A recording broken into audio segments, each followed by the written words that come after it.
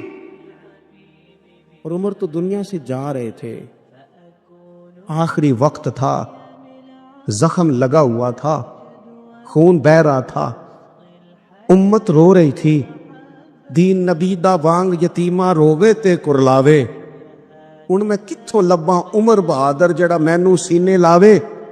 سب لوگ پریشان تھے، پر عمر سراپا دین ہے نا۔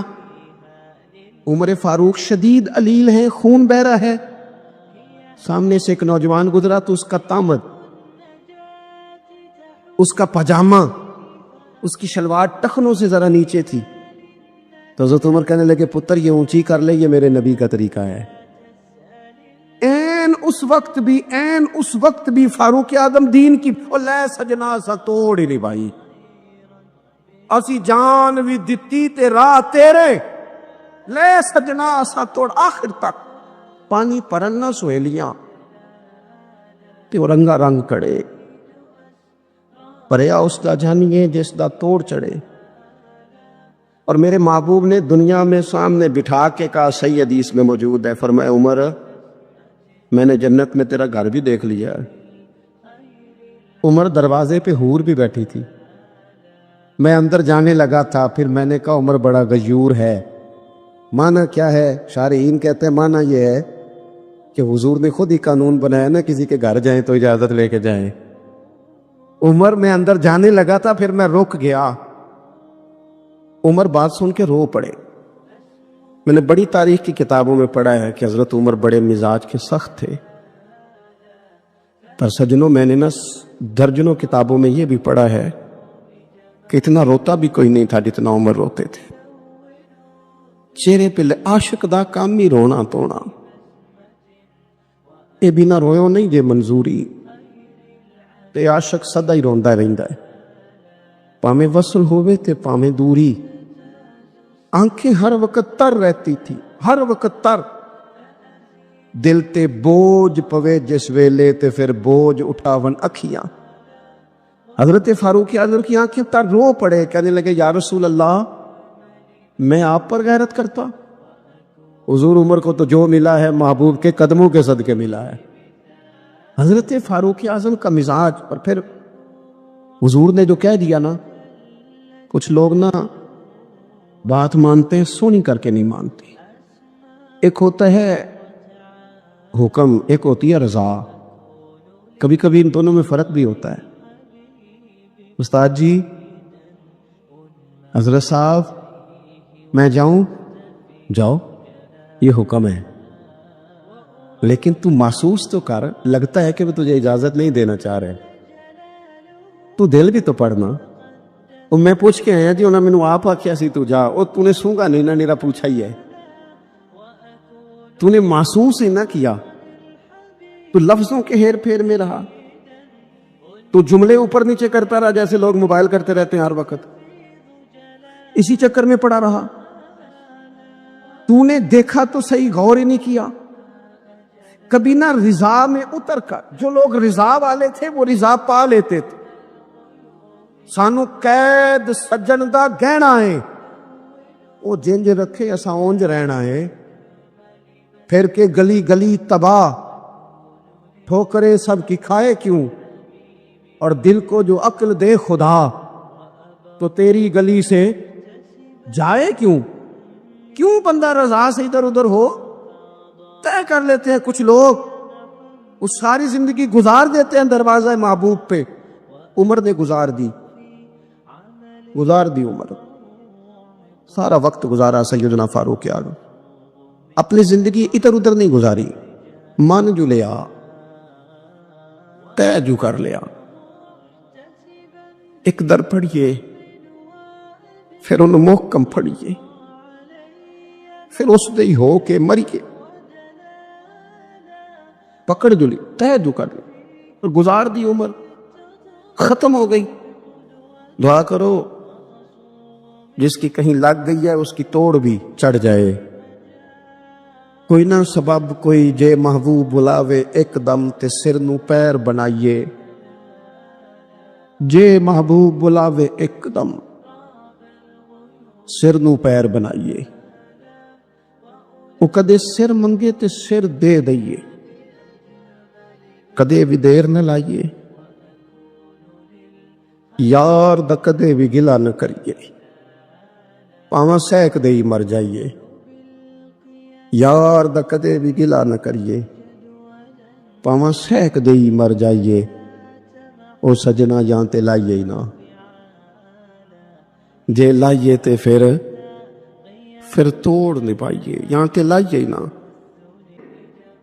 یعنی حضرت عمر فاروق گزر رہے تھے تو کسی باغ کے کونے میں کھڑے ہو کے کچھ بچے چھوٹے چھوٹے بچے وہ کھجوریں اکٹھی کر رہے تھے. تو حضرت عمر نے کہا کس کے باغ میں لگے ہوئے ہو؟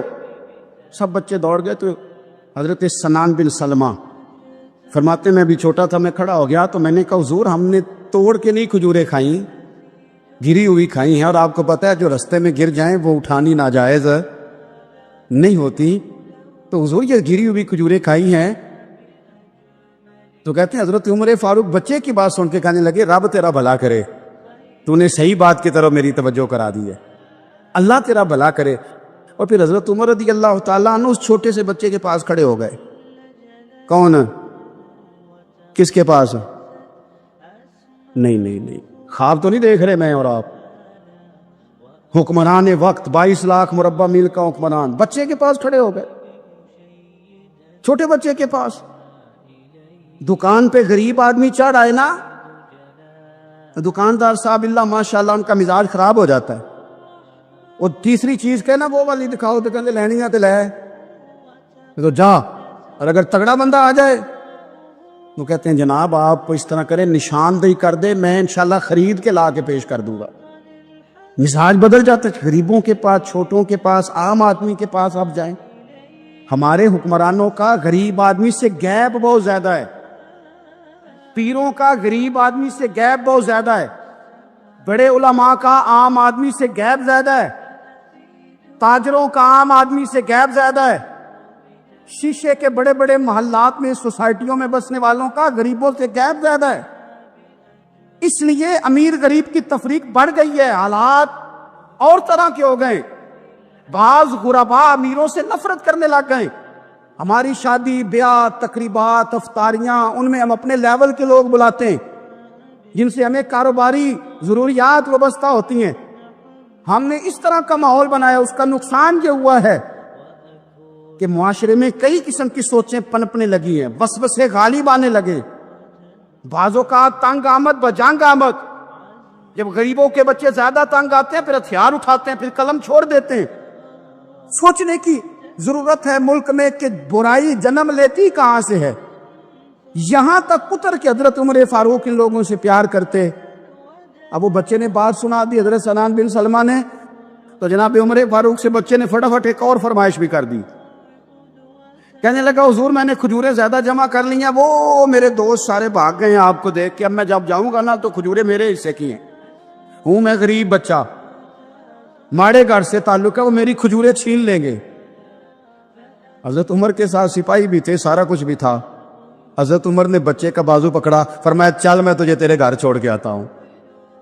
حضرت عمر اس غریب کے دروازے پہ دستک دے کے کہا تیرا پتر تھا, پکڑ کے اس لیے لایا ہوں کوئی امیر زادہ اس غریب کے بچے کو تنگ نہ کر سکے.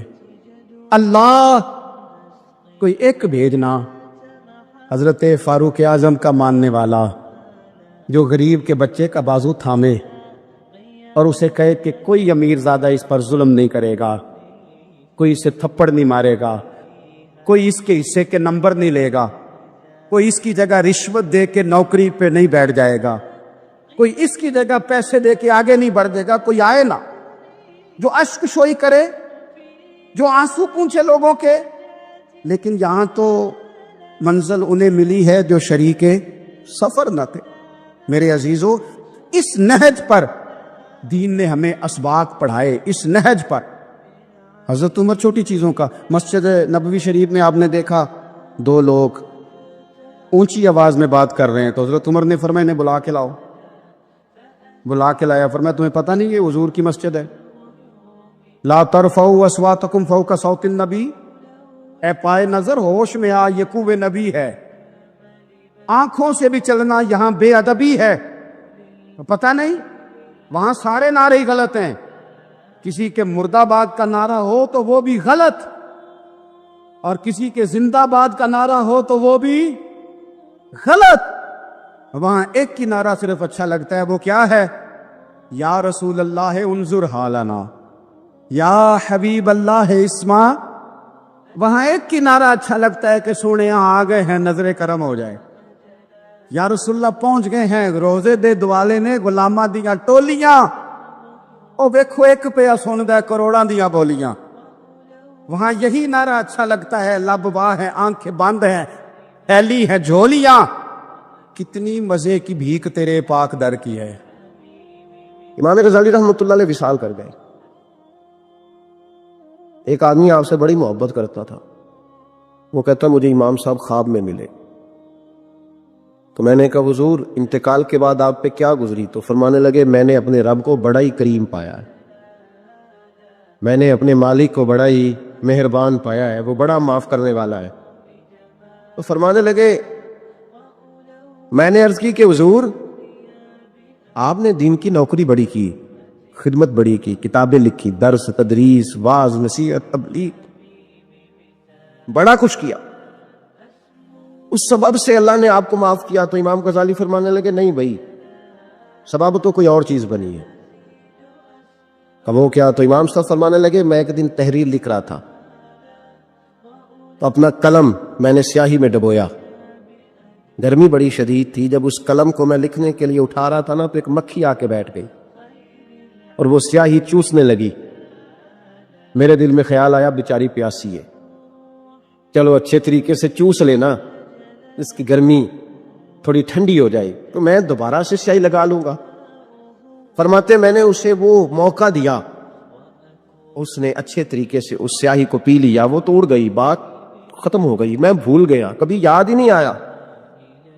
فرماتے ہیں جب میرا حساب ہونے لگا تو مالک کونین نے پوچھا غزالی وہ جو مکھی پہ رحم کیا تھا تو تیرا اس سے کیا لالچ تھا؟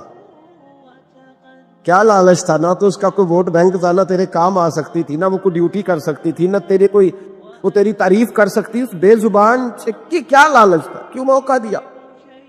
تو امام غزالی فرمانے لگے مولا تیری مخلوق سمجھ کے، اللہ تیری مخلوق سمجھ کے۔ تو رب کریم نے فرمایا تو میری مخلوق پہ رحم کرے تو میں تیرے اوپر رحم نہ کروں؟ کھول دو جنت کے دروازے، میں نے غزالی کو بے حساب جنت عطا فرما دی۔ بھائی شرط یہ ہے کہ تو دیکھ تو صحیح، کبھی تو نے رحم کھایا؟ تو نے کبھی توجہ کی ہے؟ نے ہمارے دائیں بائیں اتنے زیادہ دکھ نہیں جتنے زیادہ ہم لوگ ہیں، اتنے دکھ نہیں جتنے ہم ہیں۔ اگر تھوڑا سا غور کر، اب یقین کریں ہماری گفتگو ہماری ذات سے شروع ہوتی ہے اور ختم بھی ہماری ذات پر ہی ہوتی ہے۔ او بھائی تو صرف اپنے آپ کو سجانے سنوارنے جو میرے ذہن میں آیا، اور یہ جو ہمارے تعلقات ہیں نا دنیا میں، یہ بھی ہم نے اپنی ذات کے لیے رکھے ہوئے ہیں۔ یہاں تو سلام اس سے لوگ لیتے ہیں جس سے کوئی کام پڑتا ہے، یہاں تو 2 4 5 رشتے اس لیے رکھے ہوئے ہیں کہ کبھی کوئی مصیبت آ گئی تو کام آئیں۔ کچھ تعلقات اس لیے تو غریب کو دوست بھی نہیں ملتا، اس لیے کہ اس سے کسی کو کام کیا پڑے گا۔ لوگوں نے شناسائی بھی ان لوگوں سے رکھی ہوئی ہے جن سے کچھ نہ کچھ ان کے ذاتی مفادات و بس دل نرم ہوتا ہے نا، انسان کا دل نرم ہوتا ہے، تو وہ یہ نہ سمجھے کہ ایک آدمی کا دل نرم ہوا ہے، وہ سمجھے کہ پورے معاشرے پہ اللہ مہربان ہو گئے۔ اسلام کے اندر اجر و ثواب 2 طرح کا ہے، ایک بہتر ہے ایک بہترین ہے۔ آپ نے کسی سے قرض لینا ہو تو اس کو مہلت دینا بہتر ہے اور معاف کر دینا بہترین ہے۔ کسی شخص نے آپ کے ساتھ زیادتی کی ہو تو اتنی ہی زیادتی اس کے ساتھ کر لینا جائز ہے، لیکن اسے معاف کر دینا یہ بہترین ہے۔ تو فرمایا وہ پہلے کان لگا کے سنتے ہیں، پھر بہترین بات کی پیروی کرتے ہیں، ان میں سے جو زیادہ اچھی چیز ہے اس کے مطابق عمل کرتے ہیں۔ اولئک الذین ھداھم اللہ، یہی لوگ ہیں جنہیں اللہ نے ہدایت عطا فرمائی ہے۔ وَأُولَئِکَ ھُمْ أُولُو الْأَلْبَابِ، اور فرمایا یہ لوگ عقل والے ہیں، یہی ہیں جنہیں اللہ نے ہدایت دی، اور یہ صاحبان عقل ہیں۔ ایک دنیا کے اندر عقل وہ ہے جس کا لوگ بہت زیادہ استعمال کرتے ہیں، تو وہ عقل انہیں بعض اوقات گمراہی کی جانب لے جاتی ہے۔ اس عقل کی بات بھی اقبال نے کہی ہے، فرماتے ہیں کہ عقل عیار ہے، 100 بھیس بنا لیتی ہے۔ اس کے لیے عیار کا لفظ کہا، اور دوسرا پہلو دیکھیے عیار کے مقابلے میں لفظ کیا کہا۔ عقل عیار ہے، 100 بھیس بنا لیتی ہے، عشق بیچارہ۔ عقل عیار اور عشق بیچارہ، دیکھیں اس کے مقابلے میں جو جملہ دیا ہے، جو لفظ دیا ہے، یعنی لفظ عیار آپ جب بولتے ہیں عیار بڑا چلاک ہے، بڑا یار ہے، بڑا مکار ہے، تو زاویہ کیا بنتا ہے؟ اور جب آپ بیچارہ بولتے ہیں تو وہ بیچارہ، اب زاویہ دیکھیے کیا کھینچا، کہنے لگے عقل عیار ہے، 100 بھیس بنا لیتی ہے، عشق بیچارہ، نہ ملا ہے نہ زاہد نہ حکیم، یہ کچھ بھی نہیں، یہ بیچارہ کچھ بھی نہیں، بیچارہ جو ہوا۔ تو عقل کی طرف تو قرآن و سنت نے توجہ دلائی ہے، لیکن عقل سے مراد ہے فہم ہو، فراست ہو، حلم ہو، بردباری ہو، عاجزی ہو، غور فکر کرنے کا مزاج ہو، کسی چیز کو پورے شعور کے ساتھ بندہ قبول کرے۔ آج کل جن چیزوں کو لوگ عقل سمجھتے ہیں نا، وہ عقل نہیں ہے، وہ چالاکی ہے۔ آج کل لوگ عقل مند نہیں ہے، چالاک ہیں۔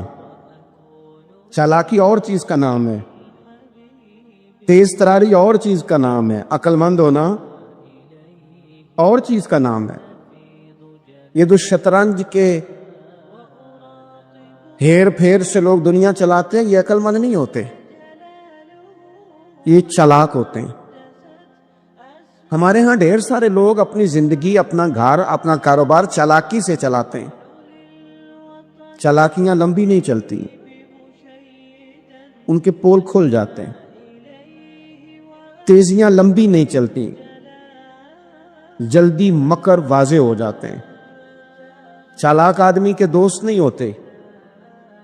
آپ کسی کے ساتھ سیاست کے ساتھ زندگی گزار رہے ہیں تو وہ بھی آپ کے ساتھ سیاست ہی کر رہا ہے۔ جب آپ فہم کے ساتھ چلتے ہیں، فراست کے ساتھ، اب عقل کیا ہے؟ نبی پاک صلی اللہ تعالی علیہ وسلم نے فرمایا، کسی نے پوچھا یا رسول اللہ صلی اللہ علیہ وسلم بہترین مومن کون ہوتا ہے؟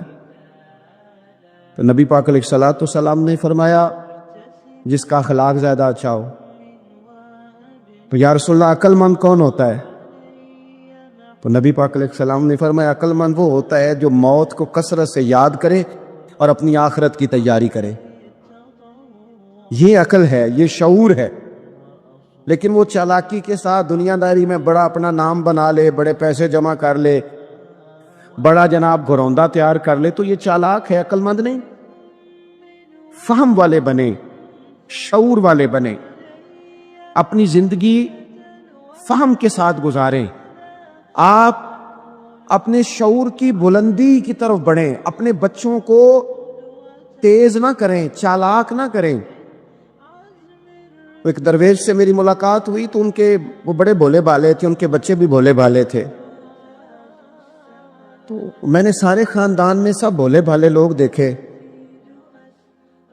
تو میں نے ان سے کہا کہ یہ کیا ماجرا ہے؟ تو کہنے لگے ہمارے دادا جی نے دعا کی تھی کہ یا اللہ میرے بچے چالاک نہ ہوں، یہ شاطر نہ ہوں،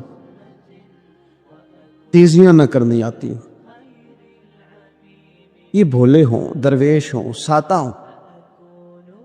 اولاد شعور تیز تراک ہو جائے نا، چلاک شاطر ہو جائیں، تو وہ تو ماں باپ کو بھی روز کوئی نہ کوئی کہانی سناتے ہیں، وہ تو اپنے دائیں بائیں بھی کوئی نہ کوئی نیا قصہ ہی بیان کرتے ہیں۔ عقل مند بنے، شعور والا انہیں بنائیں، انہیں اچھے برے کی تمیز سکھائیں۔ یعنی شعور، چلاک آدمی تو حلال حرام کی پرواہ نہیں کرتا، بس وہ دیکھتا ہے میں نے پارٹی کو قابو کیسے کرنا ہے۔ لیکن عقل مند وہ ہوتا ہے جو دیکھے کہ یہ میرے لیے جائز ہے کہ ناجائز ہے، محنت سے کام کرے، شعور سے کام کرے، لیکن لقمہ حرام کبھی اپنے گھر داخل نہ ہونے دے۔ یہ شعور ہے، یہ بلندی ہے۔ یعنی شعور یہ ہے کہ اسے پتہ چلے کہ یہ حق میرا ہے، یہ میرے بھائی کا ہے، یہ حق میرا ہے، یہ میرے ملازم کا ہے، یہ حق میرا ہے، یہ میرے پڑوسی کا۔ یہ شعور ہے۔ اور چالاکی کیا ہے کہ وہ تیزی دکھائے اور سب کا مال ہڑپ کر کے اپنے گھر لے آئے اور کسی کو پتہ بھی نہ چلنا دے۔ یہ چالاکی ہے۔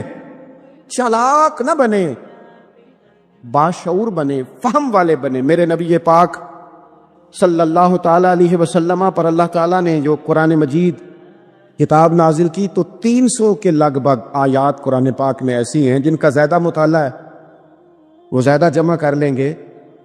300 کے قریب آیات ایسی ہیں جس میں اللہ تعالیٰ نے عقل اور شعور کی طرف بڑھنے کا حکم دیا ہے۔ فرمایا عقل والو غور کرو، تم دیکھتے نہیں زمین و آسمان میں اختلاف ہے، رات اور دن آتے جاتے ہیں، اس میں غور کرو، اس میں نشانیاں ہیں، پر ان کے لیے جو عقل رکھتے ہیں، جو شعوری بلندی رکھتے ہیں، تیزی نہیں، چالاکی نہیں، شاطر پن نہیں۔ ابو جہل جو تھا نا وہ بیوقوف آدمی نہیں تھا، دور دراز سے لوگ اس کے پاس اپنے مقدمات کا فیصلہ کرانے آتے تھے، چالاک آدمی تھا، اتنی زبردست بات کرتا تھا، اتنی اچھی باتیں سناتا تھا کہ لوگ لوٹ پوٹ ہوتے تھے، گھنٹوں بیٹھ کے لوگ اس کی بات سنتے تھے، لیکن شاطر تھا، عقل مند نہیں تھا۔ اگر عقل مند ہوتا تو اسے نظر آ جاتا کہ وہ دیکھو آفتاب نبوت چمک رہا ہے، وہ غلام ہو جاتا ہے رسول پاک کا۔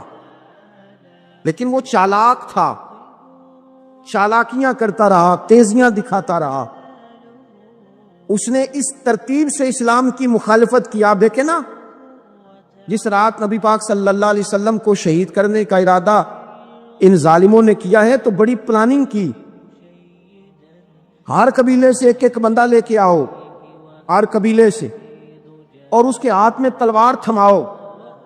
جب ہر قبیلے کا بندہ ہوگا تو اگر معاذ اللہ حضور کو شہید کرنے میں کامیاب ہو گئے تو کسی ایک قبیلے پر الزام بھی نہیں آئے گا اور بنو ہاشم کسی ایک قبیلے کا مقابلہ بھی نہیں کر سکیں گے۔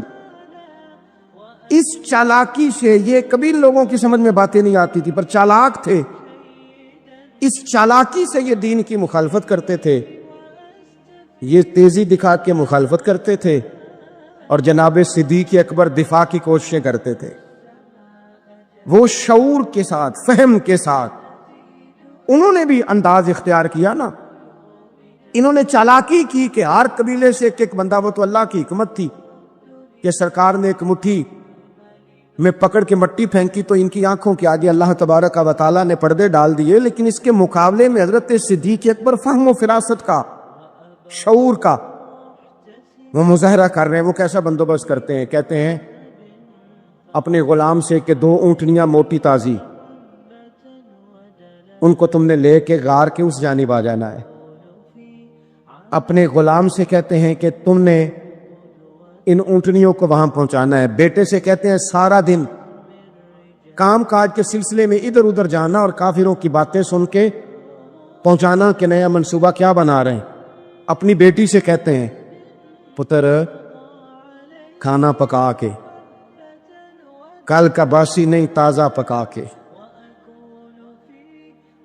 اور پھر اس کو تیار کر کے، اور بیٹا دن کے اجالے میں نہیں، رات کے اندھیرے میں آنا۔ اب یہاں اقبال بولے، اقبال کہنے لگے جب عشق سکھاتا ہے آداب خود آگاہی، عشق بھی ایک عقل دیتا ہے، جب عشق سکھاتا ہے آداب خود آگاہی تو کھلتے ہیں غلاموں پر اسرار شہنشاہی، پھر وہ غلاموں کو بادشاہ بنا دیتا ہے۔ تو کہا رات کو وہاں کھانا پہنچانا، یہ ان کا شعوری فیصلہ ہے. اور رستے میں حضرت صدیق اکبر بھی شعور کا مظاہرہ کرتے ہوئے حضور کو لے کے جا رہے ہیں. انہوں نے بھی پلاننگ کی، منصوبہ بندی کی، پر چالاکی سے حضرت صدیق اکبر بھی اپنا شعور استعمال کر رہے ہیں.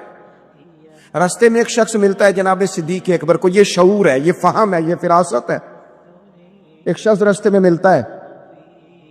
عرب کے اندر ایک رواج تھا کہ کبھی کبھی نا کوئی ہادی ساتھ لے لیا جاتا تھا. ہادی اس کو کہتے تھے جو رستہ دکھاتا تھا آگے آگے. وہ کچھ تھوڑا بہت نذرانہ لیتے تھے، رقم لیتے تھے، رستہ دکھاتے تھے. چونکہ وہ رستہ بتانا بڑی دور دور تک آبادی نہیں ہوتی تھی، تو پوچھیں گے کس سے اگر بھول گئے تو ایک شخص ساتھ رکھ لیا جاتا تھا. رستے میں ایک شخص ملا جو مدینہ شریف سے جا رہا تھا مکہ مکرمہ. حضرت صدیق اکبر کو وہ جانتا تھا، نبی پاک علیہ السلام کا بظاہر آشنا نہیں تھا. حضرت ابوبکر صدیق سے پوچھتا یہ کون ہے؟ اب حضرت صدیق اکبر کا شعور دیکھو، وہاں شعور اسلام کی مخالفت میں چالاکی استعمال ہو رہی، یہاں شعور دفاعی اسلام میں استعمال ہو رہا ہے. یہ فہم ہے، یہ عقل ہے. حضرت صدیق اکبر رضی اللہ تعالیٰ عنہ فوراً سوچنے لگے، فرمانے لگے اگر حضور کا نام بتا دیا یہ تو جاتے ہی فوراً ان کو بتائے گا کہ میں نے نبی پاک کو جاتے دیکھا ہے. وہ کہنے لگے کون ہے؟ آپ سوچ میں پڑ گئے یہ کون ہے؟ تو حضرت صدیق اکبر نظریں جھکا کے، ہاتھ باندھ کے حضور کی طرف چہرہ موڑ کے کہنے لگے یہ میرے ہادی ہیں، یہ مجھے رستہ دکھاتے ہیں. اب وہ کچے مزاج کا تھا نا، وہ سمجھا مکے سے مدینے کا رستہ دکھاتے. حضرت صدیق اکبر بتا رہے تھے کہ مجھے جنت کا رستہ دکھاتے ہیں، رب کی معرفت کا رستہ دکھاتے ہیں. یہ بھی شعور ہے جب عشق سکھاتا ہے. آداب خود آگاہی، پھر کھلتے ہیں غلاموں پر اسرار شہنشاہی. عطار ہو، رومی ہو، رازی ہو، غزالی ہو، کچھ ہاتھ نہیں آتا بے آہ و سحر گاہی. عجیب بھائی، آپ اپنا شعور اگر صحیح جگہ استعمال کریں تو فہم بن جائے گا، فراست بن جائے گا، فائدہ مند ہو جائے گا. لیکن نہیں، چالاکی کی طرف لوگ بڑھنے لگے، پتے پھینکنے لگے، کہانیاں سنانے لگے. کون سا ایشو ہے جس کو آج اٹھایا جائے؟ کون سی بات ہے جس کا پراپوگنڈا کر کے اپنے آپ کو مشہور کیا جائے؟ کیا ہے جو سوسائٹی میں پھینکی جائے بات تو لوگ توجہ کریں گے ہماری سیاسی جماعت کی طرف؟ کیا اس طرح کا ماحول بنایا جائے؟ کس طرح کر کے پیچ و تاب کیا جائے؟ کس طرح کر کے لوگ توڑے جائیں؟ کس طرح بنائے جائیں؟ نہیں، اس طرح لوگ کمزور ہو جاتے ہیں. اس طرح شعور نہیں رہتا قوموں کے پاس. میرے نبی پاک صلی اللہ علیہ وسلم کے پاس عبد القیس کا وفد آیا تھا. تو جو عبد القیس ان کا سردار تھا، نبی پاک صلی اللہ تعالی علیہ وسلم کی خدمت میں جب وہ حاضر ہوئے، لاؤبالی فیصلے نہ کریں، فیصلے زندگی میں سوچ کے کریں. آپ کسی بھی چیز کے سربراہ ہیں، آپ مسجد کے صدر ہیں یا قبیلے والے آپ سے فیصلہ کراتے ہیں، یا کسی جماعت کو لیڈ کرتے ہیں، یا خاندان والے آپ کو بڑا سمجھتے ہیں، یا کوئی آدمی آپ کو دینی تعارف سے پہچانتا ہے، تو فہم کے ساتھ، دانائی کے ساتھ، حکمت کے ساتھ آپ اس کو لے کے چلیں. نبی پاک صلی اللہ تعالی علیہ وسلم نے وفد عبد القیس کے سربراہ سے کہا تھا کہ تمہارے اندر 2 خصلتیں ہیں، 2 عادتیں تمہارے اندر ایسی ہیں جنہیں اللہ بڑا ہی پسند کرتا ہے. یا رسول اللہ کون کون سی؟ فرمایا ایک تو تم عقل والے ہو، اور دوسرا بردبار ہو، حلم والے ہو. تم جذباتی فیصلے نہیں کرتے، تمہارے اندر بردباری ہے، ٹھہراؤ ہے. یہ 2 باتیں، تمہاری سمجھداری اور تمہارا ٹھہراؤ، یہ اللہ کو بڑا ہی پسند ہے. بڑی جذباتی باتیں لوگ کرتے ہیں، بڑا گھروں کے اندر ماحول خوفناک ہو جاتا ہے، قبیلوں میں ماحول خوفناک ہو جاتا ہے، جماعتوں میں خوفناک ہو جاتا ہے. بڑے شعور کے ساتھ مسلمان کو آگے بڑھنے کی ضرورت ہے. یہ جو مسلمانوں نے فتح یابی حاصل کی ہے نا بڑی ساری جگہوں پہ، اللہ تبارک و تعالیٰ نے مسلمانوں کو کامیابیاں دیں. مسلمان اپنی تعداد کی قلت کے باوجود، اسلحے کی قلت کے باوجود بڑی جگہوں پہ کامیاب رہے. اللہ تبارک و تعالیٰ نے انہیں بڑا سارا نوازا.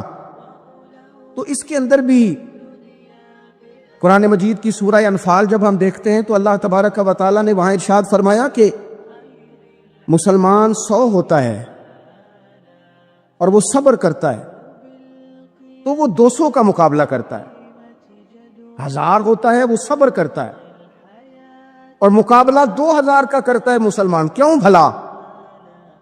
اس لیے کہ سورہ انفال میں رب فرماتے ہیں کافر وہ قوم ہے کہ قوم اللہ یعقلون، وہ قوم تو ہیں پر ان کے پاس عقل کوئی نہیں، وہ چڑھ دوڑتے ہیں کہ مار دیں گے، مر جائیں گے، آج انہیں ختم کر کے رہیں گے، وہ شعور کے ساتھ میدان میں نہیں آتے۔ لیکن نبی پاک صلی اللہ علیہ وسلم جب اپنے لوگوں کو لے کے جاتے تھے، حضور انہیں سمجھاتے تھے، صف بندی کرتے تھے، نبی پاک علیہ الصلوۃ والسلام ایک طریقہ بتاتے تھے کہ جھنڈا تمہارے ہاتھ میں رہے گا، اگر یہ آدمی شہید ہوتا ہے تو جھنڈا بھائی مدد اللہ کی ہے، لیکن حکمت کے تقاضے سارے پورے کیے جائیں، وہ سارے کام کیے جائیں جو وقت کے تقاضوں کی ضرورت کے مطابق ہوں۔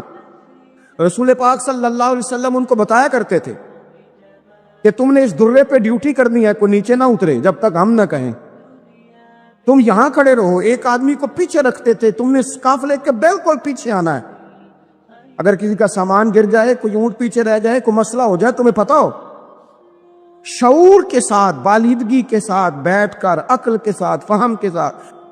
ہمارے پاس بہت سارے لوگ آتے ہیں، بڑی بڑی جذباتی باتیں بتاتے ہیں، اس طرح بھی کر دیں، اس طرح بھی کر لیں، آپ لوگوں کو یہ بھی بتائیں، بڑے بڑے رکے آتے ہیں، بڑی بڑی باتیں سخت لوگ کرنے کا کہتے ہیں، ایسی کی تیسی کر دیں آپ، تو ہمیں پتہ ہے، چلیں تھوڑا سا کتاب و سنت اپنی نظر سے صحیح، تھوڑے علم سے صحیح، پر ہمیں بھی تھوڑا سا پتہ ہے۔ تو میں بہت سارے دوستوں کو کہا کرتا ہوں کہ وہ بھائی چلو ٹھیک ہے، سخت بات نہیں کرتے، جلال میں نہیں آتے، پر اس کا یہ مطلب تو نہیں نا کہ ہمیں پتہ نہیں کسی بات کا۔ نبی پاک صلی اللہ علیہ وسلم نے انسان کو کہا کہ اندر کا بوجھ اتار دے ورنہ تیرے لیے جینا مشکل ہو جائے گا، یہ اتار دے اندر کے سارے بوجھ، یہ جھوٹ کا بوجھ، یہ عداوت کا بوجھ، یہ حسد کا بوجھ۔ اعلیٰ حضرت بریلوی رحمۃ اللہ علیہ ملفوظات شریف میں فرماتے ہیں کہ حسد کرنے والا سامنے والے بندے پہ اعتراض نہیں کرتا، بلکہ حسد کرنے والا اللہ کی تقسیم پہ اعتراض کرتا، وہ کہتے ہیں اسے کو دیا ہے مجھے دینا چاہیے تھا۔ بحث کرتے ہیں لوگ، اپنے گھر بیٹھ کے دلائل جمع کرتے ہیں، کبھی کسی شخص کے بارے میں آپ ذرا قرآن مجید پڑھیں اور میرے رسول کریم صلی اللہ تعالی وسلم کی احادیث کا مطالعہ کریں۔ قرآن تو حضرت موسیٰ کی شان بھی بیان کرتا ہے، حضرت یوسف کے تذکرے نہیں بیان کرتا قرآن، جناب عیسیٰ روح اللہ کی عظمت قرآن بیان نہیں کرتا۔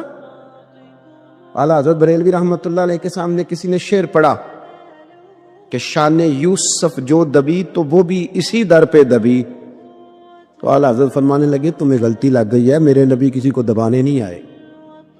تو بندے بڑے حضرت ہوتے ہیں نا جی، اعتراض تو پڑا ہے ابھی واٹس پہ ہے، تو کہنے لگا جی شعر پہ اعتراض کرنا آسان ہے پر شعر کہنا مشکل ہے، تو فرمانے لگے چلو کہہ بھی دیتے ہیں۔ اس نے کہا دی آپ کہیے، تو فرمانے لگے شعر یوں کہو کہ شان یوسف جو بڑی وہ بھی اسی در سے بڑی،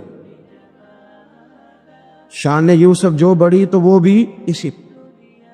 عزت دینے سے آپ کوئی کمزور ہو جائیں گے؟ کوئی نقصان ہو جائے گا کسی کو عزت دینے سے؟ کیا فرق پڑتا؟ لیکن آپ یقین کریں کہ وہ اتنی مصیبت بنی ہے عزت لینے کی، پروٹوکول لینے کی، اپنا آپ منوانے کی، اتنی زیادہ، بلکہ وہ لوگ جن کو بالکل اس چکر میں نہیں پڑنا چاہیے تھا، درویش لوگ، وزیروں کا بھی استقبال ہو رہا ہوتا ہے اور پیروں کا بھی استقبال ہو رہا ہوتا ہے۔ کوئی وزیر چڑھ جائے روڈ پہ تو رستہ غریب آدمی کو پھر بھی نہیں ملتا، تو کوئی تگڑا پیر چڑھ جائے تو پھر بھی نہیں رستہ ملتا، حالانکہ یہ درویش ہیں، یہ فقیر ہیں، یہ فقر کا درس دیتے ہیں، لیکن چاؤ ہی بڑا ہے۔ میرے رسول کریم صلی اللہ علیہ وسلم نے سادہ اور سمجھ والا اور عین طبیعت کے مطابق، جس میں کسی بندے کو کوئی مشکل نہ ہو۔ پتہ ہے میرے محبوب کا کمال یہ تھا کہ نبی کریم تک رسائی بڑی آسان تھی، ہر بندہ بڑی آسانی سے پہنچ جاتا، بڑی آسانی سے۔ بخاری میں بھی حدیث ہے، لیکن قاضی اعجاز رحمۃ اللہ تعالی علیہ نے بڑے پیار سے لکھی ہے اور انوکھا رنگ ان کی تحریر میں اچھا لگتا ہے۔ حضرت انس بن مالک رضی اللہ تعالیٰ عنہ فرماتے ہیں کہ ملک شام کا ایک شخص حضور کی بارگاہ میں حاضر ہوا اپنے بادشاہ کا کوئی پیغام لے کے. غریب آدمی نا ویسے ہی طبعاً ہی تھوڑا سا مایوس ہوتا ہے، ڈر رہا ہوتا ہے، وہ سہما ہوا ہوتا ہے. لیکن حالات کے سہمے ہوئے لوگوں کو بتا دو، حالات بدل جاتے ہیں، ایک جیسے نہیں رہتے. لیکن یہ بیچارے سہمے، یہ ہر جگہ ڈر رہے ہوتے ہیں. یہ آستانوں پہ بھی ڈر کے پیچھے بیٹھے ہوئے ہوتے ہیں. آستانوں پہ پروٹوکول مل رہا ہوتا ہے جس کی جیب تگڑی ہوتی. تو ڈرتے ہیں یہ لوگ، اور ان پہ پریشر بڑھا دیا جاتا ہے. کچھ ایسے کام کیے جاتے ہیں جن سے ان کی دلوں پر بوجھ بھی رہتا ہے کہ نہیں یہاں بات کوئی نہیں کرنی. حضرت انس بن مالک رضی اللہ تعالیٰ عنہ فرماتے ہیں جب وہ آیا نا نبی کریم کی بارگاہ میں تو وہ کانپنے لگا. کوئی بات بھی نہیں ہوئی، کوئی ایسا مسئلہ بھی نہیں ہوا، لیکن وہ کانپنے لگا اور تھر تھر کانپنے لگا. تو اللہ کے رسول صلی اللہ علیہ وسلم نے اسے فرمایا کہ کیوں ڈرتے ہو، کیا بات؟ کہنے لگا میں مدینے کی جو ریاست ہے اس کے سربراہ کے پاس آیا. غریب آدمی ہوں، ڈر لگتا ہے کوئی ایسی بات نہ ہو جائے کہ آپ ناراض ہو جائیں. تو انہوں نے تو دیکھا تھا نا ان لوگوں کو کہ جو جانور کو مالک کی مرضی کے بغیر چھاؤں میں باندھ دیتے تھے تو مار پڑتی تھی. اتنا سیانا ہو گیا تو مرضی کرے گا، مجھے ڈر لگ رہا ہے. حضرت انس بن مالک کہتے ہیں بات کہاں کی تھی، چلی کہاں گئی. اس نے کیا کہا اور پھر جواب میں میرے محبوب نے کیا فرمایا. آپ ذرا بات کا لیول دیکھیں اور حضور کی گفتگو کا سٹیٹس دیکھیں. یہ وہ لوگ، یہ وہ تربیت ہے جو لوگوں کے دلوں اور روحوں تک اترتی ہے. میرے نبی کریم صلی اللہ تعالی علیہ وسلم نے بات سنی تو حضور رو پڑے، اور اتنا روئے کہ گھٹنوں کے بل زمین پر بیٹھ گئے. جناب انس بن مالک فرماتے ہیں حضور فرمانے لگے نہ بھائی تو کسی بادشاہ کے پاس نہیں آیا، نہ تو کسی حکمران کے پاس نہیں آیا، تو اس بیٹے کے پاس آیا ہے جس کی ماں گوشت کے خشک ٹکڑے کھا کے بھی رات گزار لیا کرتے. میری ماں تو گوشت کے خشک ٹکڑے کھا کے رات گزار لیتی تھی، نہ تو کسی. حضرت انس بن مالک کہتے ہیں اس نے بات سنی تو وہ بھی رو پڑا، اور میں نے سنی تو میں بھی رو پڑا. دوستو رسول کریم دیکھیں نا ہم لوگوں نے کس طرح کا لیول بنایا ہوا ہے. ابھی تک وہ جو دولت کا رٹا ہے تھوڑا بہت وہ ابھی تک چلتا ہے. ابھی تک خاندان کے اندر کوئی بندہ امیر ہو جائے تو چودھری بھی وہی ہوتا ہے، سیانا بھی، میرا تو خیال ہے پیر بھی وہی ہوتا ہے. شرط یہ ہے کہ اس کے پاس پیسے ہونے چاہیے، وہی شیخ ہوتا ہے، سارا کچھ وہی ہوتا ہے. نبی پاک صلی اللہ علیہ وسلم نے ہمیں کہا کہ یہ تمہارے اندر کے بوجھ ہیں. ماں کا فی صدرک، گناہ جو ہوتا ہے یہ کھٹکتا ہے سینے میں، یہ بندے کو پریشان کرتا ہے، بندہ تکلیف میں ہوتا ہے کسی کو پتہ نہ چل جائے.